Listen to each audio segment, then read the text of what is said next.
Merhaba çocuklar, ben Rejin öğretmenim. Yine sizinle birlikteyim. Bugün 6. sınıf 3. dersimizi başlıyoruz. Evet, konumuz adı zengin ile, eskici ile zengin.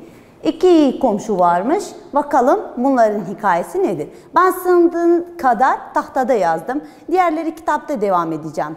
Evet, diyor eskici ile zengin. Vaktiyle bir eskici varmış. Sabah akşam pabuç yamar. Türkü söylermiş. Eskicinin bir de komşusu varmış. Bu komşu zengin mi zengin, fakat asık suratlığının biriymiş. Ne türkü söyler ne de rahat uyuyabilmiş. Aklı, fikri kazancındaymış. Geceleri kalkar altınlarını sayarmış. Zaman zaman da kendi kendine yakınırmış. Bakalım hikayenin devamı nedir? Evet, yakınırmış. Zaman zaman da şu Tanrı'nın işine bak. Param var, uykum yok. Yani kendi kendine konuşuyormuş. Kendi kendine söylermiş. Şu Tanrı'nın işine bak. Param var, uykum yok. Neden parası pazarda yiyecek satılıyor da uyku satılmıyor? Zengin adam bir gün eskici konağına çağırmış. Merak ettiği doğrusu demiş, yıllık kazancın nedir? Eskici gülmüş. Vallahi beyim, ben günlük kazancımı aynı gün harcarım. Yıl hesabına aklım ermez demiş. Eskiciymiş tabii. Peki günlük kazancın ne kadar? Kazancım güne göre değişir. Kimi gün az, kimi gün çok olur. Zengin adam eskicinin saflığına çok gülmüş. Dur, sana bir iyilik yapayım. Al şu 100 altın, sakla. Bayramlarda bozdur da harca demiş. Eskici bu kadar parayı rüyasında bile görmemiş. Altınları alıp evine bir köşesine gömmüş ama yüreği dayanan dünyanın tüm kaygıları da sarı vermiş. İkide bir gece kalkar, altınları yerinden duruyor mu diye bakmış. Gözü uyku tutmaz olmuş. Artık o güzel türkü ve şarkıları söyleyememiş. Sonunda dayanamamış, altınları çıkıp zengin adama geri götürmüş. Al altınlarını arkadaş, ver uykumu demiş. Evet, burada iki resim var. Eskici ve zengin adam var. Bunun hikayesi nedir? Bu adam çok fakir.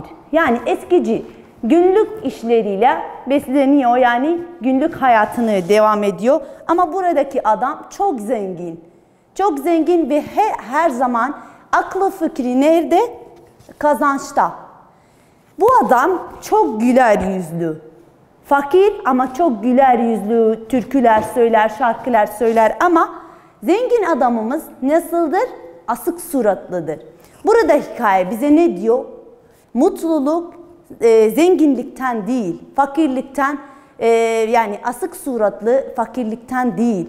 İnsan yüreği yani ne diyeyim? İnsan mutlu olduğu zaman para, zenginliğe ihtiyacı yok.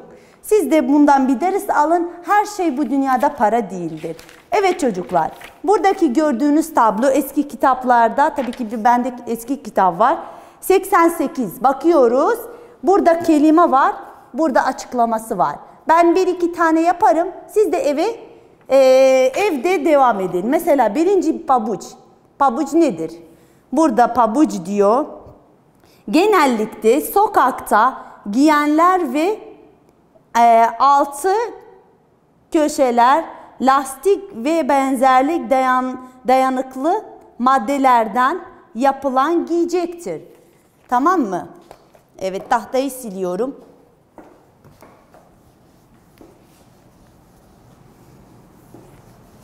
Yani kelime ve anlamı vermiş. Siz sadece eşleştirirsiniz. Yani kelimenin anlamını bulursunuz. Çocuklar unutmadan bu konuyu defterlerinizde yazınız. Ve okuyun.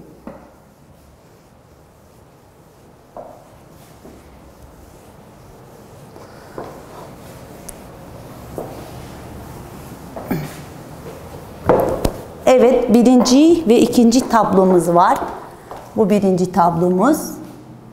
Burada birkaç kelime var. İkinci tabloda açıklama var. Ben hepsini çözmem, size bırakırım ama birkaç tanesini açıklarım. Pabuç. Pabuç. Pabuç ne demek çocuklar? Pabuç her birimiz giydiğimiz evde ya sokaklarda. Burada ne yazmış? En son iki tane, bir iki mesela burada yazılmış. Genellikle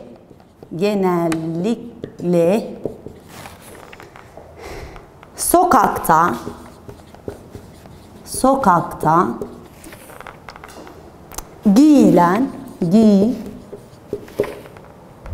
giyilen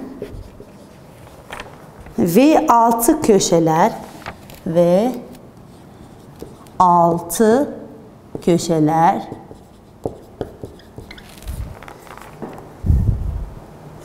lastik ve benzerlik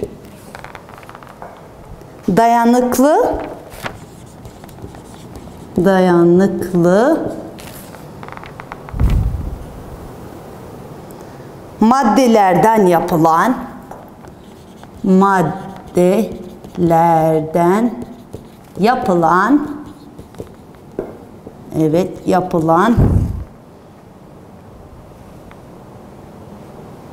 giyecek. Evet, burada bir nokta var, bir cümle daha var. Çocuklar, pabucu ne yapacağız? Buna eşleştireceğiz. Evet, mesela burada asık suratlı var. Üçüncü asık suratlı.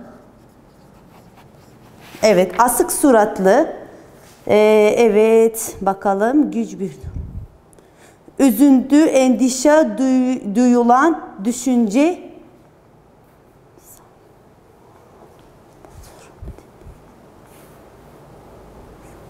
Pardon, bir okuyayım. Evet. Hoşuntusuzluğun, bak burada. Hoşuntusuzluğun, kızgınlığın,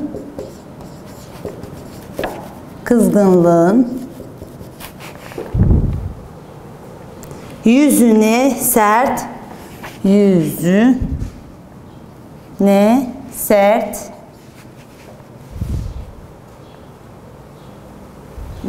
evet, yüzüne sert bir anlam vererek, belirten, öfkeli,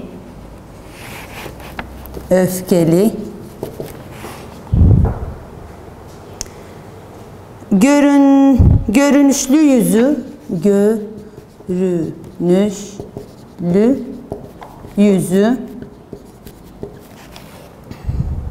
olan. Bakın, asık suratlı buna deriz. Böyle eşleştiririz. Geri kalanı siz çözün. Evet, şimdi dil bilgisiye geçiyoruz. Çocuklar, dil bilgisi de çekim ekimiz var aslında. İsim çekim ekler.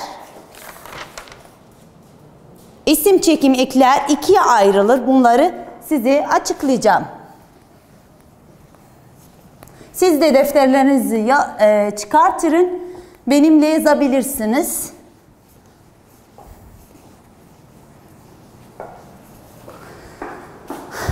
Evet, isim çekim eki. Çocuklar, isim çekim eki tanımı yaparız, sonra ikiye ayrılır. Bunları da size açıklayacağım. Diyor ki, isimlere ve isim soylu kelimelere getirilen çekim eklere isim çekim ekleri denir. Evet, siz de okuyabilirsiniz. Sayfa 90. İsim çekim eki nedir? İsim ve isim soylu kelimelere getirilebilen çekim eklere isim çekim ekleri denir. Bu çekim eki. Çekim eki ikiye ayrılır. A, B yazabiliriz. Mesela A neyimiz var? Hal durumu. Hal, durum ekleri. Bunlar nedir? Hal ekleri. İsim cinsinden kelimelere, isim cinsinden başka kelimelere edatlarla ve fiillerle ilgili kurarken aldıkları ekler hal ekleri denir. Çocuklar, bak burada tanımı var. Siz de evde ezberleyin. Yani bu ekler kime gelir? İsimlere gelir. Eklerimiz nedir? 1. İsim belirtme, isim belirtme, hal eki. Hal eki. Bunlar nedir? Belirtme ekleri yazıyoruz. I, U, Ü. Çocuklar, bu 4 tane ek. İkincisi isim yönelme, isim yönelme, hal, evet küçük de yazabiliriz aslında, hal eki. Bunlar hangi ekler? A, E, bazen de yardımcı ses ihtiyacımız var. Ya, Y. Evet, üçüncü isim. Evet, isim bulunma hal eki. İsim bulunma hal eki. Evet, hal eki. Bunlar da, de, ta, te. Bu ekler. Dördüncüsü isim ayrılma, ayrılma hal eki. Dan, den, tan, ten. Bu dördüncü. Evet, beşinci diyor ismin ilgi hali. İsmin ilgi hali. Hali ekler. O sadece aslında ekidir, isim. Evet çocuklar, ben bunu karıştıracaksınız diye 5. yazmıyorum. Aslında bu kadar yeterli çocuklar. Bu kadar yeterli. Mesela bu ekler fiillere değil, sadece isimlere gelir. Mesela burada masa. Masa kelimesi. Masa gördüğünüz gibi masa. Masa nasıl eklenir? Mesela ma-sa-yı. Bakın çocuklar, burada y yardımcı sesimiz var. Bu yardımcı ses. Hemen ı gelmez çünkü burada sessizle bitmiş. O yüzden Sesliyle bitmiş. O yüzden yardımcı ses kullanırız. Burada isim, yönelme, hal eki. Burada bir kelime söylesek. Evet, mesela sınıf. Sınıf da isim. Çocuklar sınıf. Burası sınıf. Evet, sınıfa mesela, sınıfa. Burada çünkü sessizle bitmiş. Direkt ay koyuyoruz sınıfa. Üçüncü, ismin bulunma hali, bulunma. Mesela okul. Okul da isim çocuklar. Ne diyoruz bulunmada? Okulda. Mesela bulunma eki nasıl bulabilirsiniz? Mesela şu anda öğretmen nerede? Okulda. Nerede? Okulda. Böyle de daha bulunma hal eki olduğunu anlayabilirsiniz. Sonunda isim ayrılma hali, yani ayrılıyoruz. Mesela ev. Evden. Ev ne oluyor? Evden. Ev, evden. Çocuklar ayrılmaktır burada. Ayrılıyoruz. Bu hal ekler. Hal ekler kaça ayrılıyor? 4 taneye ayrılıyor. İsim belirtme hal eki, ikincisi isim yönelme hal eki, üçüncüsü isim bulunma hal eki, dördüncüsü isim ayrılma hal ekleri. Çocuklar bu ekleri ezberliyoruz ve bu ekler sadece ve sadece isimlerle kullanılır. Şimdi ikinciye geçiyoruz. Dedik bu A. Şimdi B'ye geçiyoruz.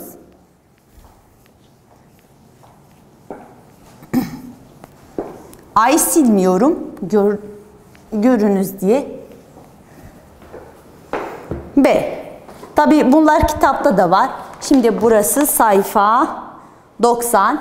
Geçiyoruz. Bunlar örnekler. Sayfa 92. Bakın B. B iyilik ekler çocuklar. B iyilik ekler. İyilik ekler nedir? Evet, yazıyoruz ekleri.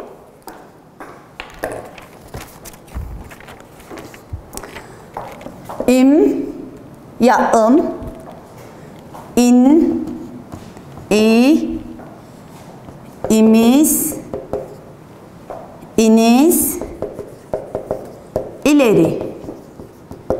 Çocuklar bunlar iyilik ekler. Mesela örnek defter, burada defter koyuyoruz. Defter. Defter, defterim. Bak birinci ek. İkincisi defterin. Bakın çocuklar in. Üçüncüsü defteri. Defteri. Bakın i burada. Dördüncüsü defterleri. Pardon. Defterimiz. Defterimiz. Sonra bak imiz burada. Defteriniz. Defteriniz. Burada defteriniz, iniz, ileri. Defterleri.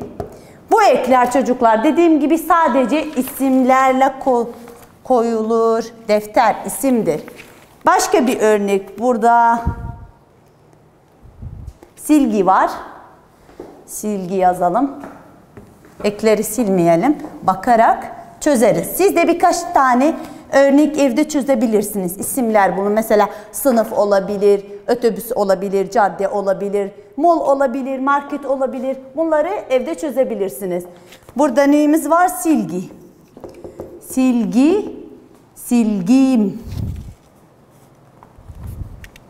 Silgim. Bakın çocuklar burada silginin i'si var. Sadece mi kullanıyorum? İm kullanmıyorum. Sadece mi? Neden? Çünkü burada i var. Silginin kendisi i'si var. Silgim. Silgin. Aynen silgin. Yani şimdi burada mını bunları kullan. Mını. Silgi. Silgi. Burada budur. Evet silgimiz. Silgimiz. Burada mis. Silginiz. Burada nis. Silgileri. Burada da leri. İ yoktur gördüğünüz gibi çünkü silginin kendisi i'si var. O yüzden i'yi koymuyoruz. Evet çocuklar, sizden beklentim, siz de başka örnekler çözebilirsiniz. Şimdi bir daha söyleyeceğiz. Çekim eki, isim çekim eki ikiye ayrılır. Hal durum ekleri, ikincisi iyilik ekleri. Hal durum ekler 4'e bölünür. 1, 2, 3, 4 dedik. İsim, belirtme, hal, eki, ikincisi isim yani belirtme, hal, eki, üçüncüsü isim, bulunma, hal, eki, dördüncüsü isim, ayrılma, hal, eki. Bunlar 4 tanedir. Çocuklar isim, hal, durum ekleri. Birincisi isim, belirtme, hal, eki. İkincisi yönelme, isim, yönelme, hal, eki. Üçüncüsü isim, bulunma, hal, eki. Dördüncüsü ayrılma, hal, eki. Bunların ekleri de yazdık. Siz de evde birkaç örnek yazabilirsiniz. Mesela ben kelimeleri yazarım. Siz bu kelimeleri deneyebilirsiniz. Sınıf, ev, mall ya market, otobüs, sonra mesela cadde, park ya da hastane, okul. Bu ekleri bu kelimelerle kullanabilirsiniz. Mesela sınıf, sınıfım, sınıfın, sınıfı, sınıfımız, sınıfınız, sınıfları. Burada evim, evin, evi, evimiz, eviniz, evleri. Burada market, marketim, marketin, marketi, marketimiz, marketiniz ve marketleri. Evet çocuklar, siz de evde böyle devam edebilirsiniz. Bu 6. sınıfımızın son dersi. İnşallah dersimden faydalanmışsınız. Evde de ders okumayı lütfen unutmayın ve size başarılar diyorum.